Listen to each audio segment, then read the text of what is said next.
Actually, the first time, I remember I had finished finals, and I was living in my fraternity house in Boulder, and my buddy was like, "Yo, come do a line of this," you know? And I was like, "Great, what is it?" "It's blue," you know? And he was like, "Dude, it's an oxy, it's a Roxy, you know, just enjoy it." And I was like, I sniffed it, and I remember that entire night, I was like, "This is how I want to feel for the rest of my life." Yeah. Damn. Yeah, and like, dude, that's when I was like, "Bro, I'm fucked."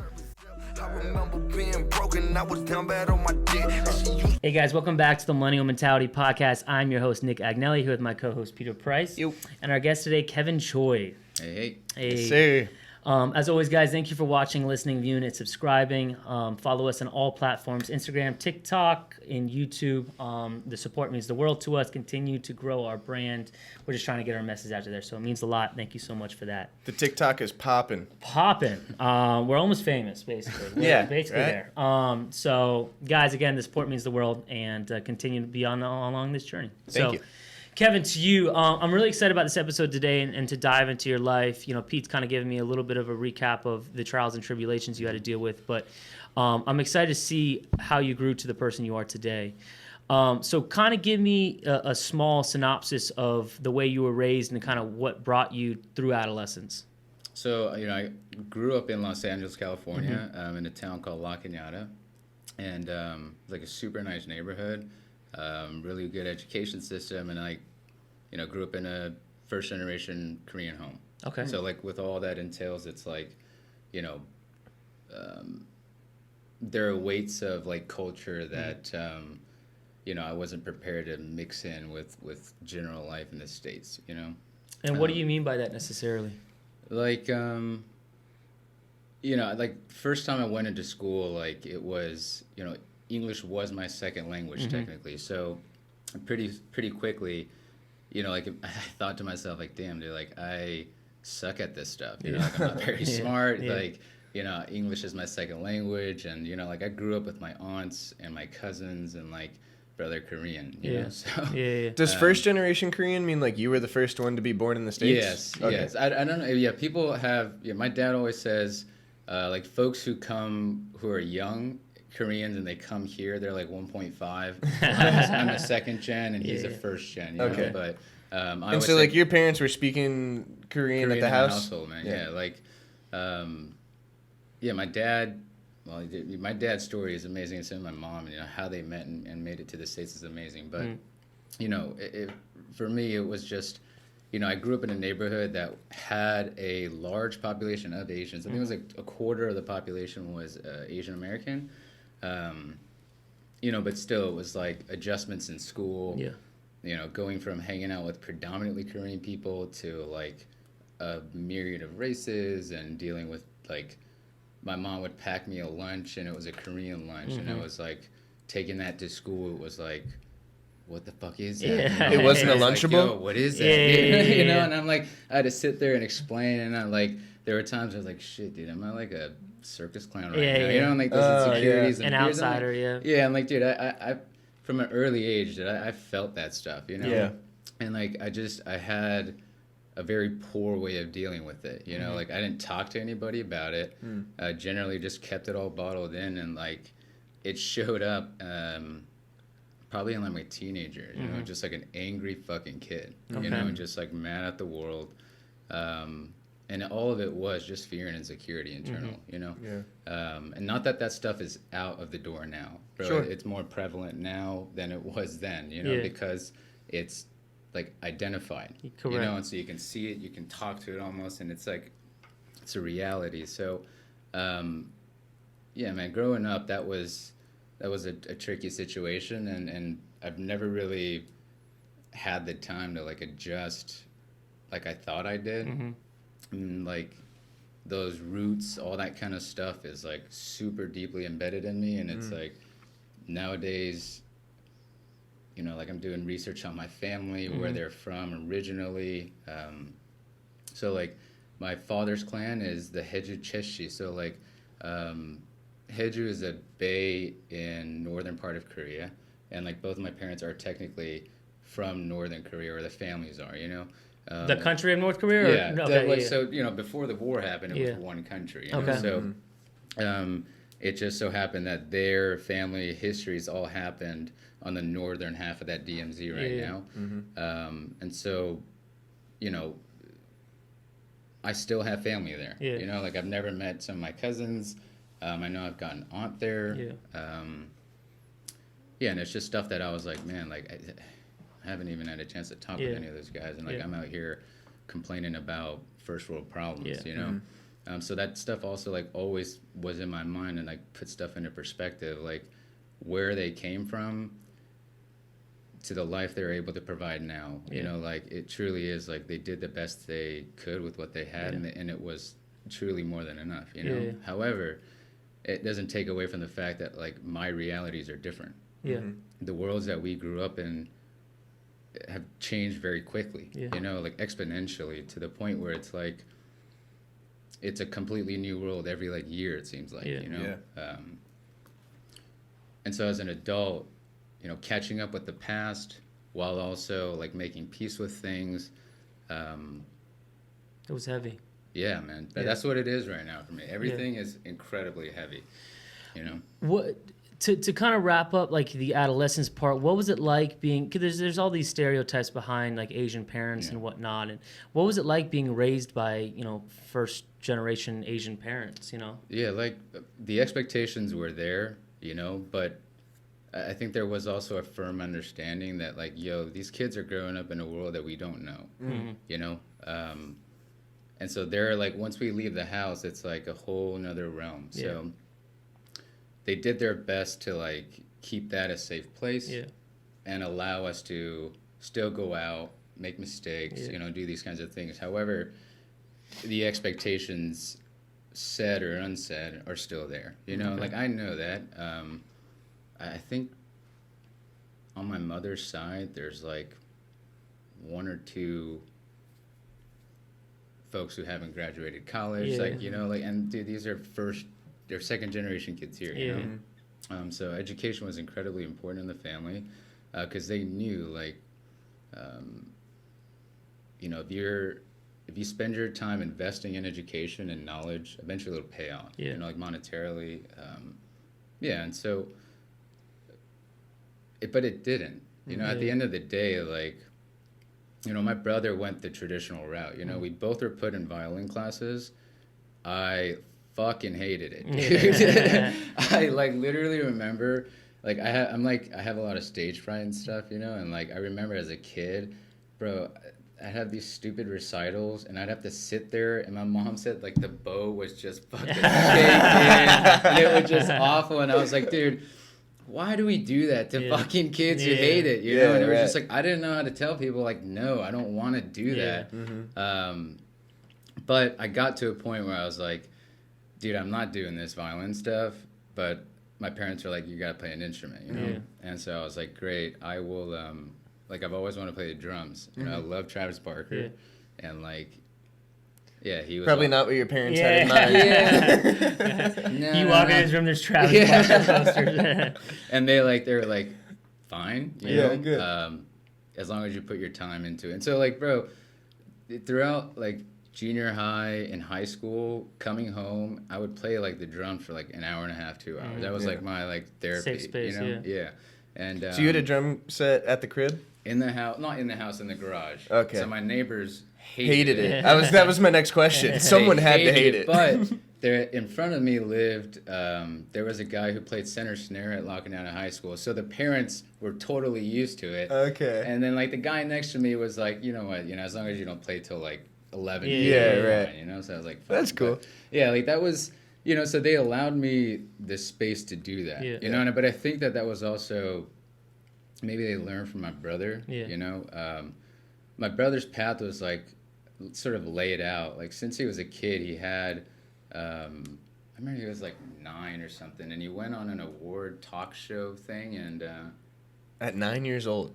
Yeah, he gave a speech on why medicine is important. Holy shit. And he fucking came home with a trophy that was like taller than he was. And like, you know, everyone in the family was like, yo, bet Steve's gonna be a doc, you know? Right. Steve went, studied bio, went to med school, graduated med school, was in the process of going to residency, and was like, dude, fuck this. Yeah. Really? Yeah, dude. Holy He was like, shit. he literally was like, bro, fuck this. Wow. And he was like, I'm gonna at least do what with this. I'm gonna try to do what I would like to do in this space, you know. Yeah. And I think, you know, my brother's always been a very like objective person in times of like need, and so data and analytics I think is something in his realm, you know, and so he really moved into like a research space. Okay.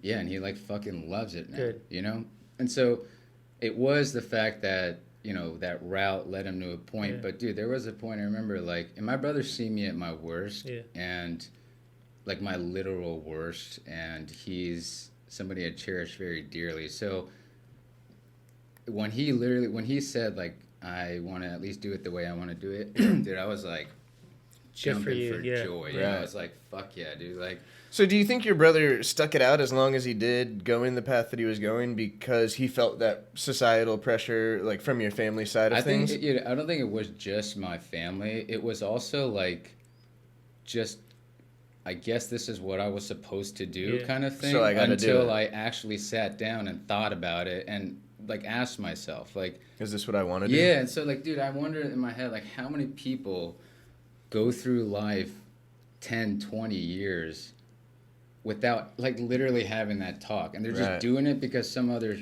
fuck out there was like, this is what you need to do, you know? And I can understand what you're saying. There must have been a huge relief to hear your brother say that he wasn't happy doing what he was doing, because it makes you realize like, oh, I'm normal, you know? It's not weird that I don't want to do the same shit that everyone else is doing. But like, yeah, I get it. You know, like I did go to college, you know, I graduated from high school, I went to school in Boulder, and like, you know, that's where my story like fucking took off in a bad direction and a great direction, because I met some amazing people out of that experience. But yeah, it was like, you know, like, what led me down here ultimately is the fact that I got addicted to opiates. All right, that was like my main thing. Okay. And then through that, it just led me down a path of like all the other shit that's involved with it, you know. But I guess it really started out with like benzos and like trying to control anxieties and trying to be around people. What are benzos? Like Xanax, Klonopins, Ativans. Like there's different types of benzos. So out you there. were prescribed this? Yeah, dude. You know, like Percocet? No, perks are opiates. Okay. Yeah.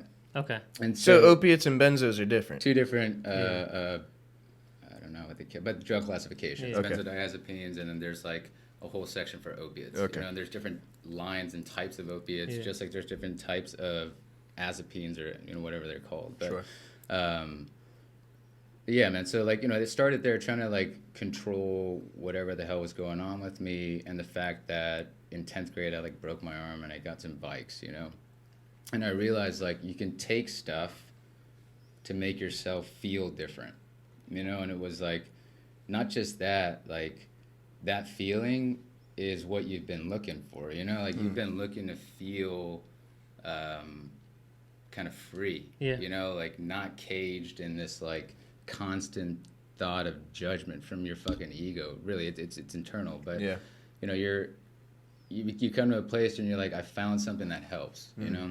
You said this was in high school? Yeah. And you have the very best of intentions. I couldn't sleep, you know, so you take sleeping pills like Ambiens, and you take Xanax when you're having panic attacks, or when you're like in class and you're just like fucking profusely sweating. You don't understand what's going on. It feels medicinal in the beginning. Yeah. And then after a while, like, I don't know what happened, but it was just like I got to college and I think I got the fuck it. It just like I was like, I'm gonna use it to an excess, you know?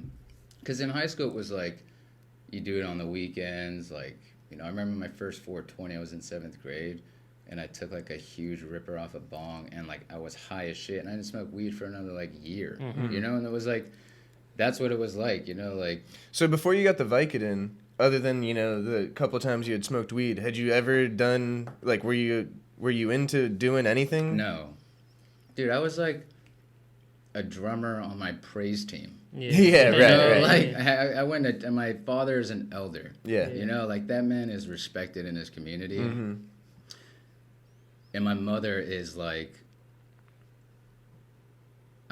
She's one of the sweetest, most hardworking people in the world for who she loves. You know, like she will fucking tear the world down for you. You know, that's the type of woman she is. So, yeah, like growing up with that, it was just like. Yeah. And so that being said, also like addiction isn't like a genetic thing in your family, is it? I think if you peel back specific layers, yeah. Maybe so. Yeah. Okay. I think like a lot of my family has a genetic predisposition. And the environments weren't conducive for those generations to experience these things. But this environment is. Yeah. It not just is conducive, it like encourages it. Right, you know? right. And to be honest, like the reasoning isn't false. Like the world is shit. Like it really it sucks. There's like a ton of pain out there, you know? And so, you know, it's really, I see why people see the draw to that side of life. Sure, yeah. So it's a major way to run. Yeah. 100%. And what I find is like, and we're going to get back to the start of the opiates, but what I find is like the pain is inevitable. It's always going to be there. And there's two ways to go about it. You could either confront the pain and the problem and deal with it point blank, or you could push it off and wait and wait and wait. But all that pushing it off is going to just make you meet it at a latter point. You know, if that pushing it off is going to the bar and getting fucked up because you hate your job, if that pushing it off is smoking weed so you could forget about your partner, you know, that delay doesn't mean the pain goes away, and it just compounds the problem really, because you're just delaying the issue to be confronted. So realize that like this pain that you're trying to drown out with substances or whatever your thing is, it's gonna be there on the back end. It's not going anywhere. So the confronting of it is so imperative to confront it when it's there in real time, so you could get to the derivative of the problem, right? And more often than not, the earlier you confront it, the easier it is to confront. The quicker it is, yeah, because like you said, it's compounding, you know? I have like maybe a good analogy for that. A couple of years ago, when I was still in the restaurant business and I was on salary, so like my income was sort of fixed, you know? But somehow I had like gotten myself to this point where my lifestyle that I was living like was above my salary, you know, so I couldn't even really afford my fixed income. But that being said, I was like living off credit cards, balling out, you know, and I felt like I had money because in my bank account there was money there, but on my Amex account there was a fat bill, you know. And I would do this thing where, like, you know, I'm so law of attraction based and like positive thinking mentality. I wouldn't check my bank account. Like I would refuse to. Maybe once a month I'd look at my bank account because I knew I wasn't gonna like what I saw, and I didn't want to then spiral out of control for the rest of the day with these negative thoughts of I have no money, I'm fucking broke, I got to figure it out. So I would ignore it, and I wouldn't look at my bank account for a long time, like once a month. And then I'd look, and I'd be like, oh my God, there's $300, you know? I need to go to the bank right now and put money in.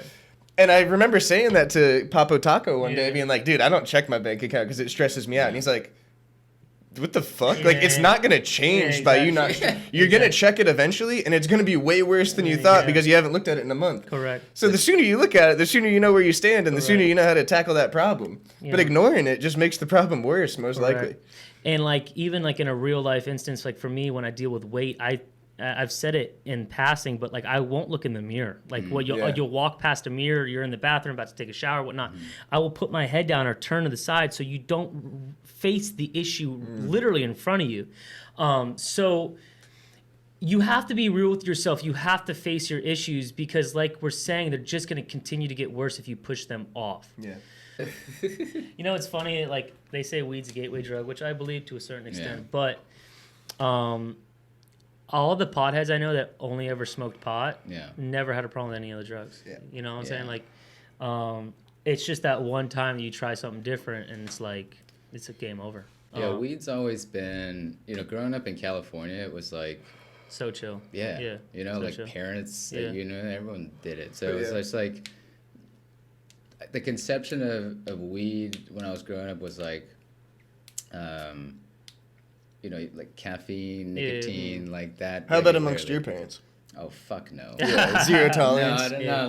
Like I remember it was like, dude, the first time I made that call, we'll go back to that story. You know, the first time I made that call to tell my parents, like, hey, I have a fucking problem.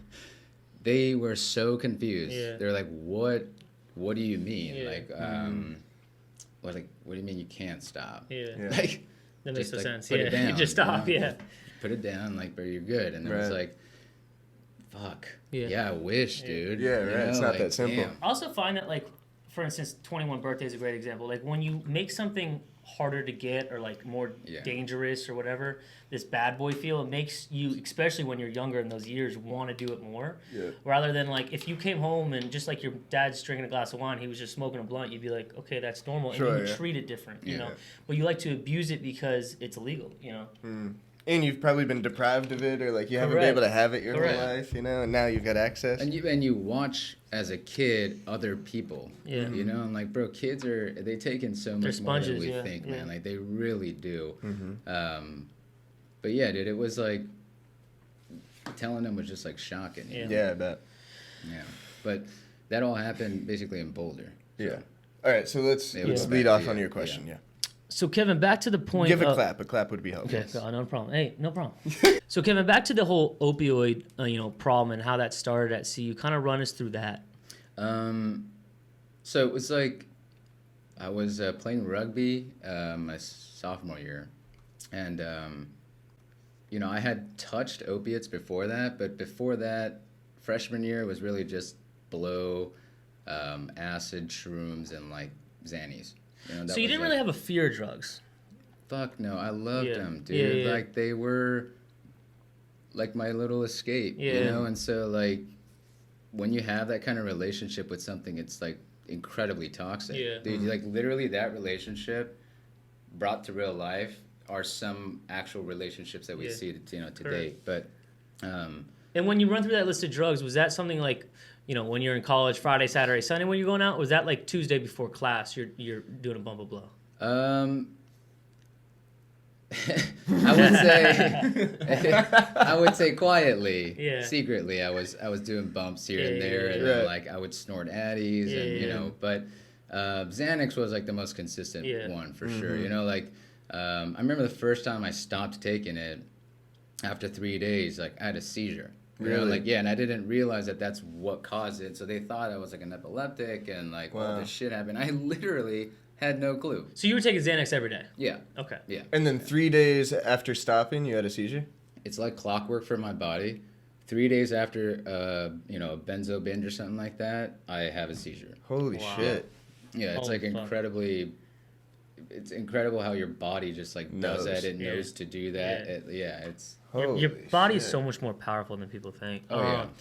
Okay, so you were doing these recreational drugs. You were taking Xanax every day that you were prescribed. When did it become oh fuck, okay, I'm gonna jump to opioids now and start down that path? Like, What is was that- the Xanax Yeah. prescription for?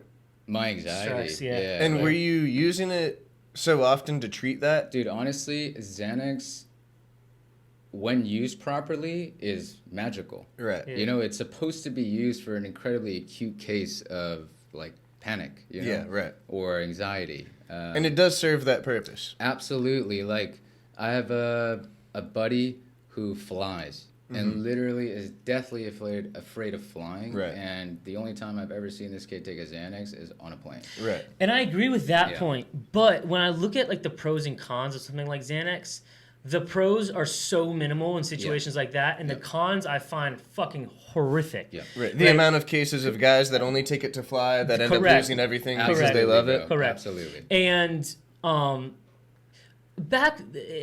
makes me question the whole thought of something like Xanax, because back to like the issue thing, when you keep pushing off issues, they're still there. You just wait. Right. Is So- it actually so- serving the anxiety correct, or 'cause masking all it? anxiety is future issues, right? True. But what I will say is certain physiological reactions that you have will cause you maybe to go further in a panic or all these things. And so I understand the concept of Xanax. Yeah. Like if somebody is actively like, I guess that's Halidol, but there are cases where like when somebody is strapped, and they're putting up a fight, they use Ativan to put them down basically. So like those cases I get, Yeah. and I even get the It's a airplane fucking stuff. tranquilizer? I mean, dude, they can, yeah, absolutely. Wow. Yeah, Holy usually shit. the concoction before a surgery, I think they start off with like Ativan, and then they go into their anesthetics. I'm not sure exactly what it is. Don't fucking quote me on that. But They'll tell you in the comments. Yeah.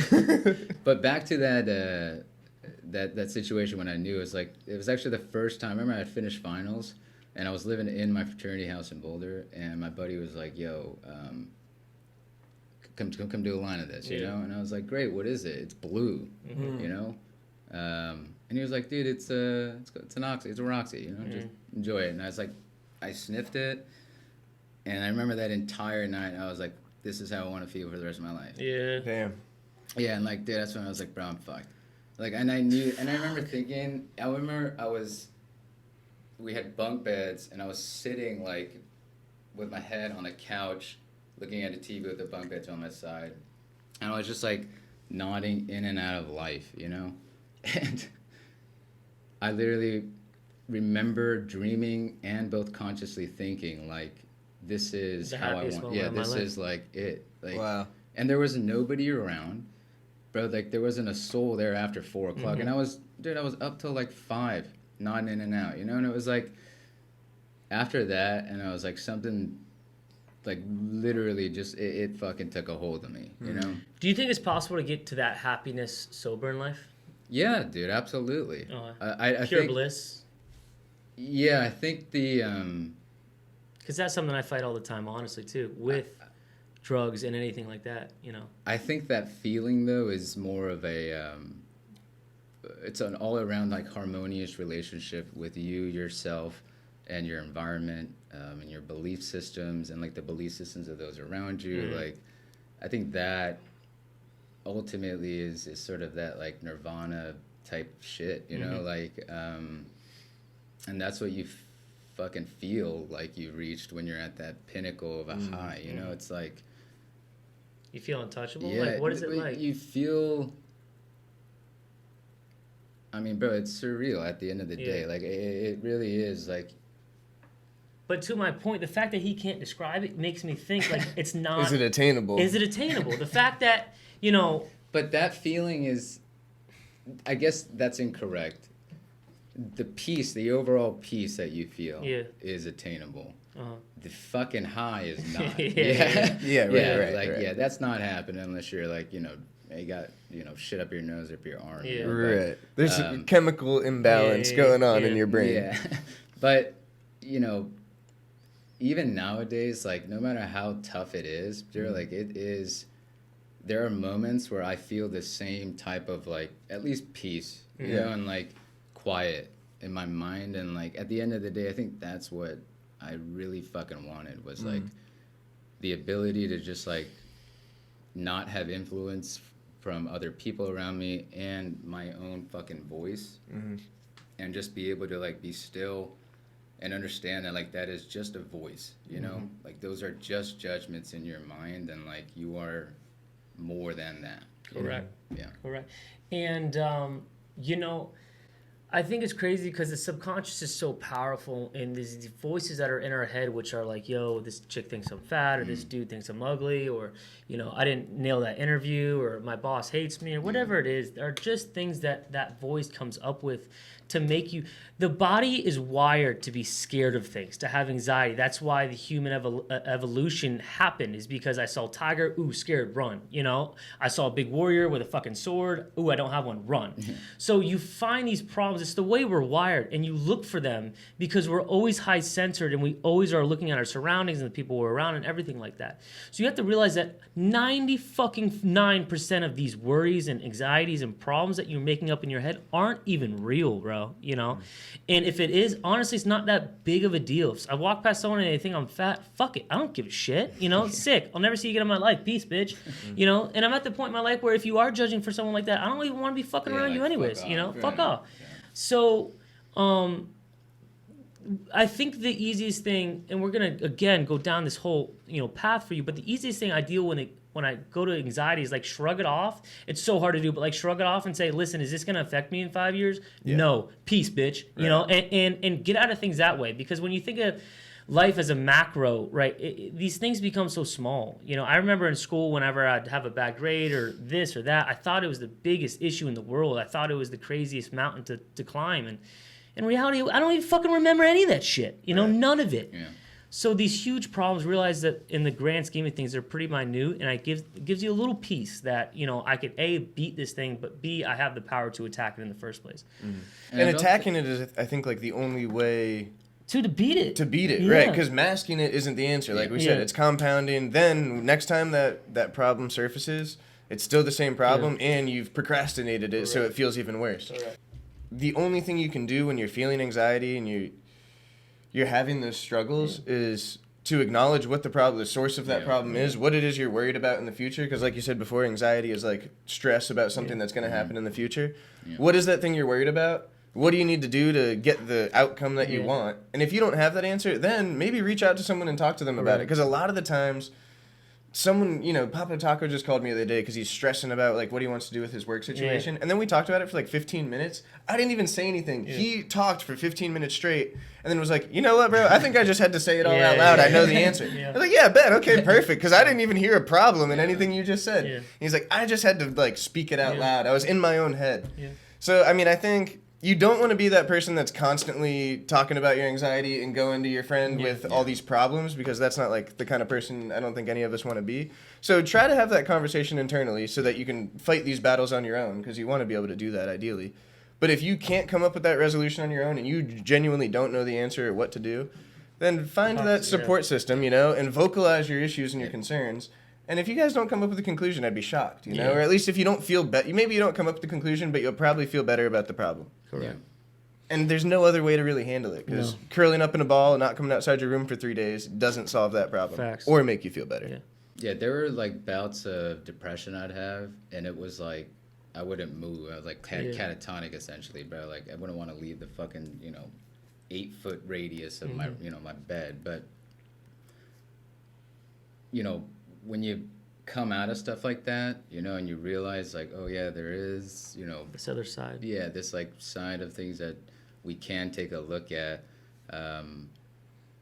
You realize that like the whole goal is to not lose the bottom. Like you're not supposed to lose a place where you felt like that. Like that stuff fucking is supposed to stay with you. And like that pain and that suffering and those scars, like generally when you are able to point it in the correct direction, it ends up creating like some of the most beautiful, and dude, you hear it in music, you see it in art, right? Like you do see it everywhere, and it's like because pain's relatable. That's why. And like that, and from there, a lot of stuff comes out, and it ultimately creates like some of the most, in my opinion, beautiful like pieces of art. Even business. Like right now, my business is from the stuff that I experienced, and everything that I've done to get it to this point was so that I could correct specific issues that I saw in the industry and all these things. And it was like, from all that shit, dude, like you can actually make it into something. I'm not telling you though that like that pain is dude, I have a ton of internal pain still, and like I deal with it, bro. Like because it's worth it. Yeah, and like the thing is like it's real. And, like fuck you, I don't want to live my life any other way. Like why would I want to not experience even the shit sides? Like it leaves you with a more holistic view on life, and usually life has a tendency to correct itself. And so when you're off in like one end of the spectrum and you've pushed that limit super far, hopefully what ends up coming out on the other end is that like other thing that's pushed that far on the other end of the spectrum, and it's like you've just created, a life story of a ton of different experiences. You met a ton of, so like that ended up being the journey, It started with a ton of internal shit, I think to the art piece, when you think about the most beautiful pieces of art, the most powerful songs, the biggest things, it's all intense pain. A breakup, a death, a close person you dying, and these things, coming out as gay and being in love with a friend, whatever it is. Like these songs are so powerful because that pain is relatable, and ultimately that gives people the most sense that they're not alone in their pain. You know, when someone's really struggling, to hear heard and to be understood is the world, because you feel so isolated in your own mind. You feel like you're the only one trying to beat this or attack this, when in reality there's a few different sectors of pain, but we're all facing one or the other, you know, if not all of them combined. So Juice WRLD, I feel like, is a good example of that, where like a lot of the music he makes is like super sad. It's not typical rap, you know, where he's rapping about chains and money. And I mean, obviously he has bars like that, but for the most part he's rapping about like breakups and heartbreak and relatable sad boy shit. But it's stuff that we all deal with, whether we talk about it or not. And I feel like that's why he was so impactful with what he said, is because he was talking about shit that we've all most likely gone through at some point. It's so true. And he put it in an artistic way. Yeah, it's like music generally talked about that decision, you know, like I usually call it the decision, but it's like the decision to live or die, you know, and like, you know, you understand as a human being, like you have that capacity, like you can stop it right now, you know, I don't have to participate anymore, and like, bro, there's still days I have that, you know, where it's like, bro, I don't want to participate in life, like, everybody sucks, and it's incredibly difficult, and then there are days where I come home and I look at my dog, and it's like so happy to see me, and I forget about everything. Yeah. And so it's like, I'm down with that. I'm cool with that experience, bro. Like I'm okay with that. You realize for every valley there's a peak, for every good day there's a bad, and you realize that whatever, you know, if you have a new bottom, that's only a place to start up. If you have a new top, the only place is to go down or try to stay in the same area. So realize that these peaks and valleys are going to come and go, regardless. You know, if you're at your highest moment, it's probably only going to get a little worse than that. Even if it's still a good moment, you're at your highest. So your body in life always regulates things. When you think you're having the best year, the best time, you're going to get slapped with something in the face that comes out of nowhere. So, but I think that's the point of it. To the last point about what you had, the note you said about, you know, when I came out on the other side of drugs, I took all those things and basically put that towards my new life. And I've said it in the past, but I'll say it again. One of my guys, Mike Malak, shout out Mike Malak, he preaches all the time. He's a recovered drug addict. The last 10 years he's sober, but he was addicted to opiates. And he's like, if you got through that addiction process, you have something. Because so many people, you know, the strength it fucking takes to break an addiction like that, where your body's physically dependent on something. So if you're part of that 30, 20, 10% that gets it out, right, and has the strength to really quit something, that's one of the most powerful people I've ever met, because the strength it takes to get out of that is so immense. So realize that you have something if you're an ex-addict. You have something if you have this notch on your belt that you're not proud of, but you're able to take that perspective into this new life and this new world that you're living in. Because if you take that chain and the link and you make it work towards you, you realize the power of it. It's always been there, but if you could forge it for your new path, that's a fucking amazing. So the strength you had from that, it doesn't surprise me you're doing as well as you are and as happy as you are now, because that strength you put into relatively. That. Exactly. So we left your story off in the frat house, feeling the best you've ever felt in your life after snorting a blue. What was your path after that? In like 6 months, I fucking had a needle full of tar in my arm, so it didn't take long. Wow. But to break that process down a little bit more, because again, I've fought with addiction too. Like, how big were the leaps and bounds? Did you go from that one blue to like taking a blue every month and then every week, or was it like the next day you were like, dude, I need one, boom? Yeah, it was like, it was on. It was fucking on after that. I like try, but I try not to miss a day. Yeah, like, you know. So it had to grasp you pretty quick. Oh, yeah. But it was odd. It was just the perfect timing. And it was like, if I were at my weakest point, I guess, and then there was this tiny solution, I felt like I found it then, you know? And then... So how did you weren't prescribed blues? I mean, you just found it through... I was buying it off the streets, and then... what year was this? This was in 12, I would say 2012. You're in Colorado at this time? I was in Colorado, yeah. So like, Florida had like the pill mill down here. Yeah, was it like that in Colorado, where blues hard to come by? Blues were... You got another right guy? Not hard to come by. Yeah. Okay. Not hard to come by. I remember the blues only lasted though because they were getting expensive, you know. So like a lot of people. How expensive is a blue? I think starting out I was buying them at like 10. Okay. And then later on it got to like 30, 40 a pop. And is a blue a Roxy? That's the same it's like thing? a 30 milligram of OxyContin. Shout out Purdue Pharma. Fuck you, Purdue. But a good thing is they did get Not a that sponsor. opiate settlement, and they got from that. Hopefully, there'll be 20 or 18 recurring years of some type of aid in each state for like the opiate response. Yeah. Oh, okay, good. Yeah, like Purdue lost that, you know, and then I think the federal government right now has a plan to essentially push it out to the states. But yeah. Fuck you, Purdue.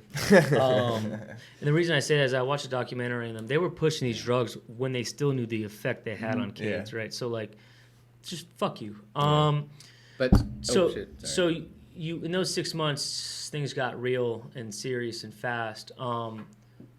What was it? I'm assuming when you say black stuff in your arms, black tar heroin. Yeah. So out in the West Coast, it's usually like tar. Okay. You know, you like stepped on stuff, and then out in the East Coast, generally like New York, Philly, Jersey, they call them like bundles or little stamp bags, and it's usually powder. Okay. You know, like China White or something like that. And you smoke that powder? You can smoke it. I Melt mean, it down if you're really and trying to inject get it? high though, Yeah. you fucking put it in your arm. Wow. You know, like remember that was like somebody looked at me and was like, "Bro, you're wasting it." Yeah. I was like, "What?" And he was like, "Bro, you're wasting it." What's the difference between the tar and the powder? I have no clue. I think it's just where it comes from. Yeah. A lot of the stuff out of I think California comes from down south. But I don't know. You know, like I haven't been back there. But yeah, man, I was like. That was black tar heroin is like what's out on the West Coast. And so how long did that path continue? And where did that lead you? Ultimately, like, there was a day specific where it was like the option, or I got introduced to this notion of help, and it was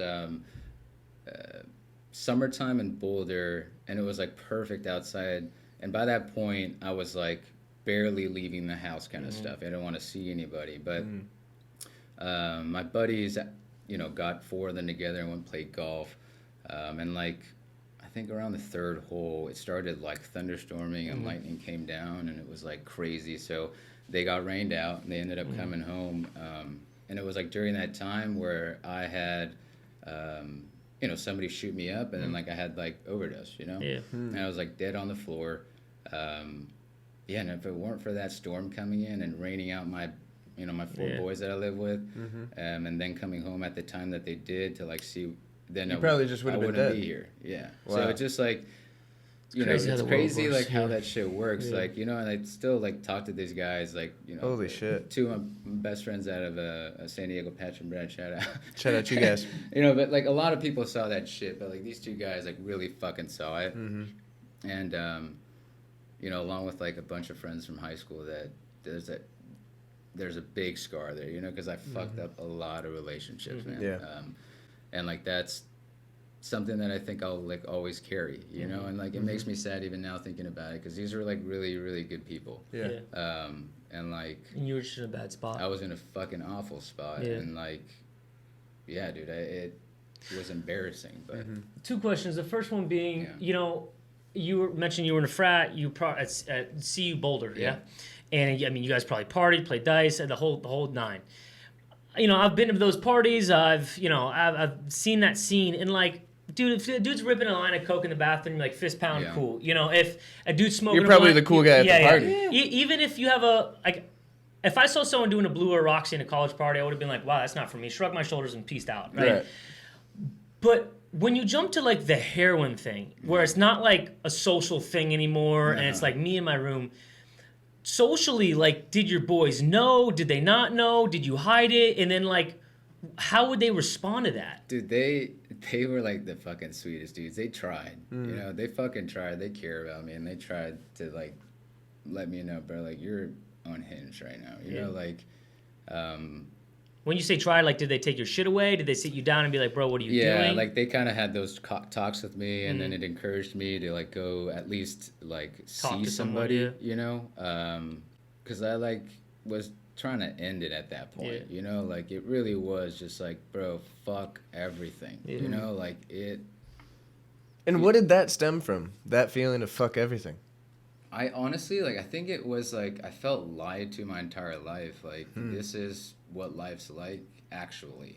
You know, this is what it's gonna be like till you're fucking 80, dude. You know, and that notion scared the shit out of me. You know, it was like, and I think every human being deals with this. Like, like that experience where it's like, what's my purpose? What the fuck am I doing?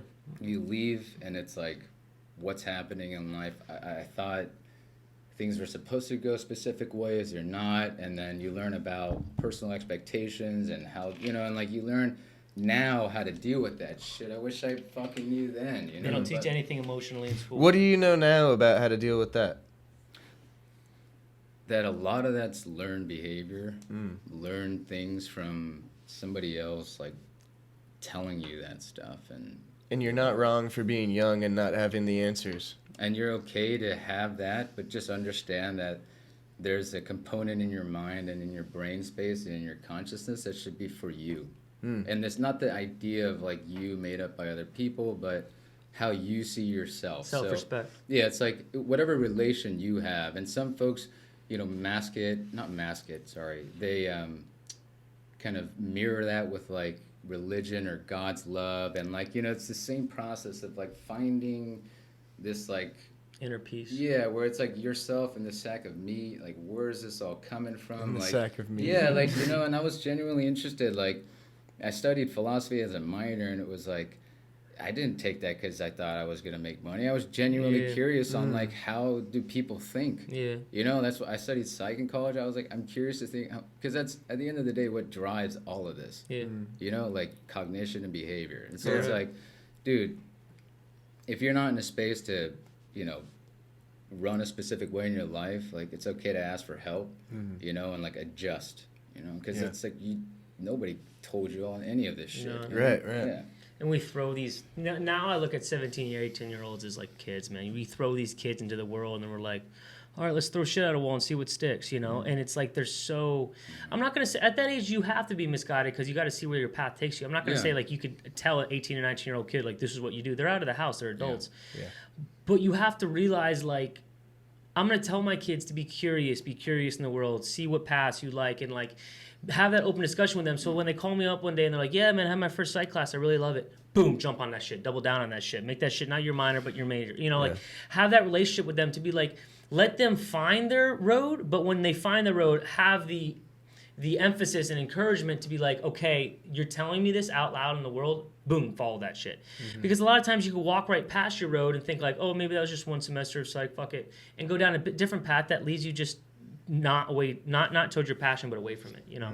So the second question I had on like the whole social partying is, it sounds like your friends try to step in, sit you down, be like, bro, this isn't you, you know? And I think when you're in that space, that mental space, like you said, you're waiting till your last hit where, you know, the world just takes you, and you're riding that fine line of life. So you don't really give a fuck. You're like, you know, I get what you guys are saying, cool, but whatever, I'm going to go get high. So I understand that. When you bought your first needle or were giving your first needle, was that a scary moment? Because like, when I think of like hard drugs, like in movies and stuff like that, and there's a needle involved, I'm like, this person's fucked, you know? So what was that process like of like seeing that coming towards you and being like, okay? The same process I think that I felt when you're smoking weed with a new contraption. You know, so it's like, you have to learn it. You're like, how do I use this? You know, so there's that nervousness. But in the back of your mind, you know, this is going to be the best shit. Yeah, in my mind, I was like, so this is IV. You're telling me, like, this is going straight into my bloodstream. Great. I have to wait 45 minutes to digest. Sublingual takes, you know, minutes. Inhalation is seconds, but IV is like... instant. Yeah. Yeah, and so I remember, like... So you were pumped. Yeah. It was like ripping a bong for the first time. Yeah, I was like, okay, dude, I'm ready, man. Like, I'm ready to, like, see what this is all about. And so during, like, this phase where you're deep in your addiction, do you, like, have a job at this time? No. Are you still a student? I'm still a student. Are you doing any good in school at all? I mean, I think it happened where there was one semester after my first semester of college, I got put on academic probation because I got like a 0.8 or some shit. Oh Wow. shit! Sound And like me. so it was awful. And then I think that for like 2 semesters, I like kicked it up in gear. And then I was on like a shit ton of Adderall, so it was like easy. And then after that, I like tailed off. Yeah. And so during this time where you're using heroin, you're using Adderall as well? Like, are you... Yeah. You're... Like, literally... You play with them. Polysubstance, you know, they say polysubstance in like the treatment world, and like that's literally what it is, you know. And what was the reason? Like, just trying to be like a functioning addict? Like, during the day, you do the Adderall so you can... Addies were to like, Balance you know, kick you out, you know. Right. So like, if you're slumped, you know, and you need to go out, then that's like your your rally, basically. Yeah. And you weren't social at all? Like, if your boys were like, yo, Kevin, there's this sorority party, you'd be like, nah, bro, I'm I would chilling. be down to go if I was like barred out, Yeah. you know, but at Right. the end of the day, like, you just look like a fucking fool, Kevin. Yeah, You know, like, yeah. and I think about it now, I'm like, damn, dude, like, there's so many instances in my life where like I thought I looked cool. Yeah. Like, buddy, you look stupid. Yeah. You know, but Ain't it's that the damn okay. truth? Yeah, ain't that Yeah, the damn right. truth? But right, it's okay. Yeah. Mhm. Okay, so your buddies get home, they see you Yeah. OD'd on the floor. So they call 911. Yeah. They come. I don't know all that happened. Obviously, it was just what I was told. But chest compressions and then Narcan. So you stop breathing. Yeah. Okay. It was like fully like dead. Yeah. You know. Do you know, like, how long you had been out for before they found you? No, I didn't read anything about it. To be honest, like when I woke up in the I woke up like in that stretcher thing Yeah. that they put you on, you know, and I like remember my fucking chest hurt like crazy, and it was like this fucking insane like Surreal feeling. yeah, like somebody had just like stepped on my chest for the past 30 minutes, you know. Because they were probably, like, 'Cause doing chest compressions so, and like, shit. I remember that. Yeah, and then I remember the guy asking me like, "Do you know what happened?" And you know, like I was like, "No." And then I remember thinking like, "Fuck, where's my shit?" I was like, "Dude, where are those balloons at?" Yeah. And I was told it flushed down the toilet. I was like pissed about it. Damn. Yeah. You know, I didn't give a fuck. To be honest, I did not. You were care. pissed that the balloons were gone. Yeah, I was pissed I didn't have more shit. I was pissed that like I had to stop everything. Yeah, like that's how fucking sick it was, dude. Like, And so what was you went to the hospital, right? And went to the hospital, and then they sent me to ARC, Addiction Recovery Center or something like that. It was a state-run facility, and through there, like I met some folks who were trying the same shit. I was not close to being ready, but I was like, So this was like a forced thing? yeah, I mean, like, they were like, hey, you might want to do this. And this is when I had the conversation with my parents. This is like, you know, hey. So this is the first time they find out you've got I've got any a sort of problem. drug problem? Yeah, I've got an actual problem, you know? Had you ever, like, gotten caught smoking weed as a kid, or, like... Yeah, in 9th grade, I got caught with, like, 2 ounces and Jesus. some pills and some shit in my little safe. But That's not the What were you smartest doing with place to 2 put ounces? it. Were you trapping a little bit? No, I was trying to. you Yeah, know? okay, I was, okay. like, trying to start my little business. you Right, know? right. The worst drug dealer in the fucking world, bro. Kevin Gets the caught by his pharmacist. mother, you know? Yeah. But Same. Same. but the yeah, but I like during that time I like really wanted to like be like a thug, dude. Like, you know, I wanted to fight everybody, and I was at that point where I was like, didn't know where all that anger came from. So I can't imagine this Kevin, to be honest. Right? Yeah. It sounds unbelievable. Yeah. I remember they pulled me out of school, but the craziest thing was that day is the day that I broke my arm, and that's the day that I had the Vicodin. That first day I got Vicodin prescribed to me Holy was shit. that incident. So my parents caught me with that safe. Damn. They didn't know that I had broken my arm at football practice at that time. My mom comes and gets a call from, I think, Coach Z, and he's like, your son just broke his arm. She comes down there. She knows About the safe. about the safe. And still, she, like, is a mom. She's there for your arm. fucking loving me and holding me. And Wow. I'm thinking, you know, she has no idea this whole time. Yeah. And then I get to the hospital. They, like, reset my arm. It was, like, compound fracture. And then right when I was leaving, my mom was like, we know. Damn. And I was like, no way. Yeah, Fuck. you try to play that shit off, yeah. And then that whole shit, and so basically... What a fucking day. That's a life-changing day. Yeah, I've had a couple of those. Yeah. God damn. moments, dude. So it was like, you know, from there, they were always cautious. So they were shocked, but they weren't shell-shocked. They weren't like, this kid, you know, never had... We thought he was an angel. Yeah. Yeah. Quick funny story. In high school, Please. I thought, damn, I'm going to go down this thug life too, believe it or not. Yeah, Got I don't two believe 12s it. in my trunk. I was bumping, boy. And so I was thinking about growing weed. I thought, wow, I live out here in the country. I'm going to grow some weed, you know. I'm going to outsmart the system. I'm not going to be, you know, buying and selling. I'm just going to be selling it, you know. So Growing and selling. I looked up on my dad's laptop how to grow weed with a seed. And On your dad's laptop. on my dad's laptop. Okay, nice. So- Incognito tab or no? No, straight Google. Yeah, okay. I'm like, Rookie. this man does not even know history. It's whatever. Okay. So during that week, I go out and purchase seeds from, we're gonna bleep it, Brennan Brown. He doesn't want that shit bleeped. Yeah, and Shout out Brennan Brown. I bought seeds from him, and I came home and I had the potters ready, and I even planted like 12 seeds, right?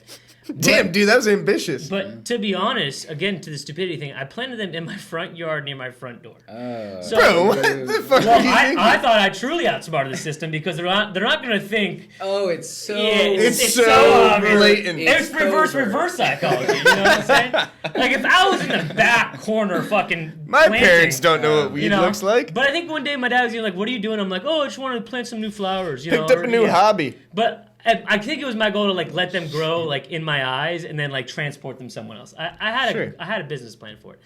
But my sister comes home from college that next week, and so my two sisters are at the house, and I walk in, and my mom wasn't living at my dad's house at the time, but the three of them were sitting there like this. I'm like, what the fuck did I do? And because I wasn't drinking, I wasn't partying, and I think it was my junior year of high school.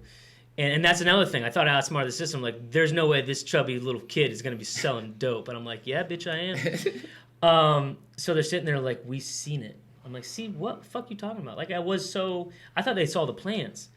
But they saw on Google how to grow weed with a seed. Like, they clicked the Google thing, and like the most First recent, thing that came up. how to grow weed with a seed. And they're like, so... And now you have a gardening hobby. Yeah, and they're like, Nick, you also started planting plants in the front yard. Are you that fucking stupid? And I'm like, fuck, you know, like this dude. honestly was going to work. Oh, man. If no one ever caught. So, by the way, don't look up on your house computer how to grow weed with a seed. You know? That's wicked funny. Don't do that. But I could have been the next Kingpin, really. Basically. It's probably a good thing you didn't get much further than that, because it's a good thing you got caught by your parents. Boy, I would have been a pharmacist, man. I would have never got caught. That's unlikely. Yeah, that's true. I've always thought that was a good idea, and then I just like realized I love them too much. And Yeah. At least on the harder stuff, Yeah, you yeah. know? I have a similar really, really dumb story.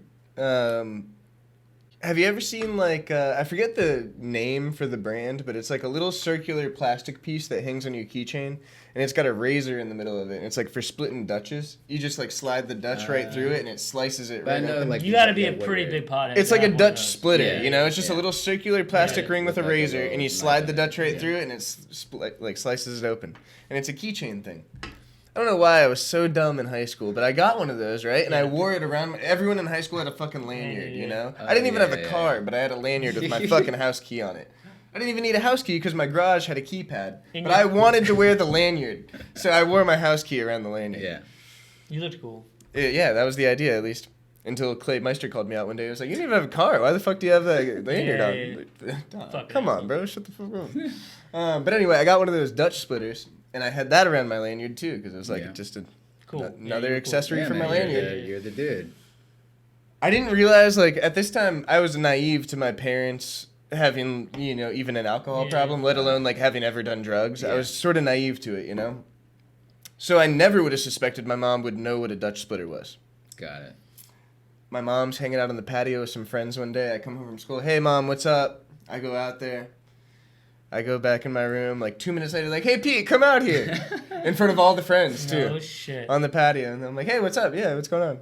Like, what's that blue thing on your lanyard? No way. And I was like, oh, what? It's Huh? for... It's a utility knife where you always have it on you. But then, like, when it comes time that you need to use it, you, like, break the plastic part, And then So you actually gave an answer. that was my answer. That's- It's a utility knife. That But you can carry it on you all the time. It's like emergency situations only, where you break the plastic ring, and now you've got this blade. Okay. man. Okay. And they went, yeah, Yeah. that's what it is. And I was like, yeah, that's what it is. And they go, okay, sure, cool, all right, thanks. That's all we needed. I was like, okay, thanks. And I went back in my room, and like an hour later, my mom came in my room and was like, we know what the fuck that is, right? You thought we just asked you to come out here because we thought that blue thing was cute. We know what that is. Yeah. Yeah. And I was real embarrassed, but My I think it was like I think in my active addiction at this time. I think I know, but my friend was celebrating 21st birthday in Vegas. yeah. And like I guess that night I wanted a tattoo. And so we all were looking for a place. I called the concierge and they said, the Palms is the one place with like a late night tattoo spot, and fucking got a tattoo that night.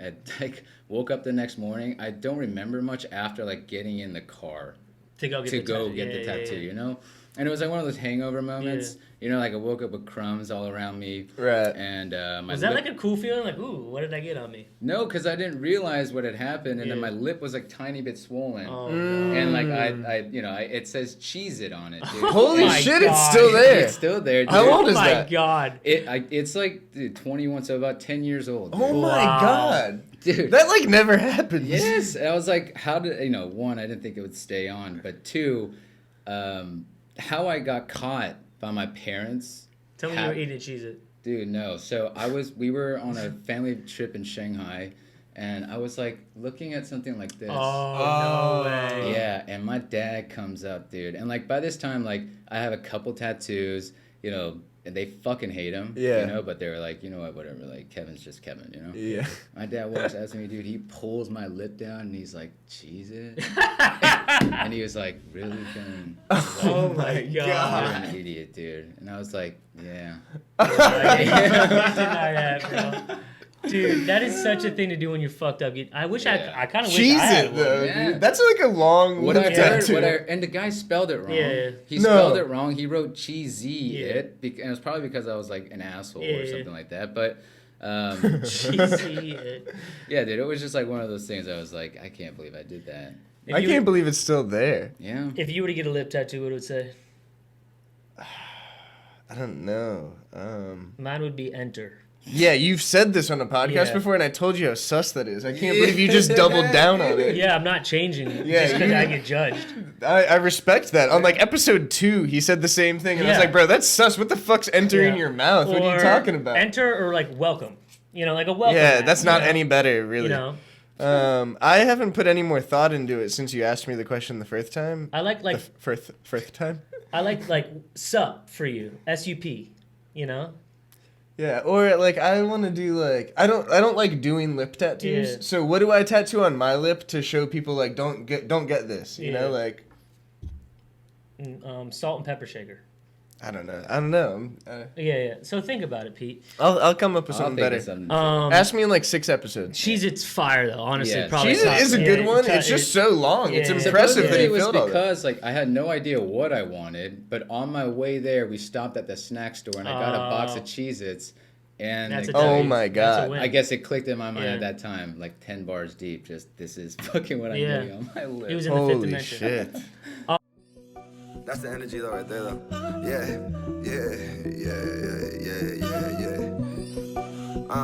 Cry with me. Yeah.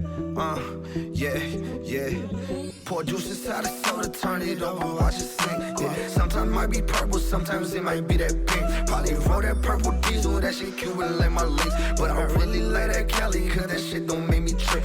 Rather flip a boat, but nigga, I still serve a zip. I remember being broken, I was down bad on my dick. And she used to call me Ollie, now lil' shawty let me hit. Wait, well maybe it's just Bully, got a nigga confident. Remember all them dreams that I had when I was legit. They're like, yeah, I love the streets, but I'm still gon' go legit. Cause you know I need that German with that brand new fucking tip. Fell in love with them foreigns, watching a nigga Euro step. Got me feeling like I'm hardened, cause I'm plugged in with the ref. That like if you touch me wrong, you might get hit with this tech. Let them birds fly like a nigga Carson West. And I I swear they broke my heart when I seen them. But that shit, it made me strong. Now I'm right back on my best. Like bitches, leave me alone. Why I get linked on this text? Like little bitches, leave me alone. Unless you gonna try that neck. Like little bitches, leave me alone. Unless you talking about a check. Pour deuces out of soda, turn it over, watch it sink. Yeah, sometimes it might be purple, sometimes it might be that pink. Probably roll that purple diesel, that shit Cuban like my links. But I really love that Cali, cause that shit don't make me trip.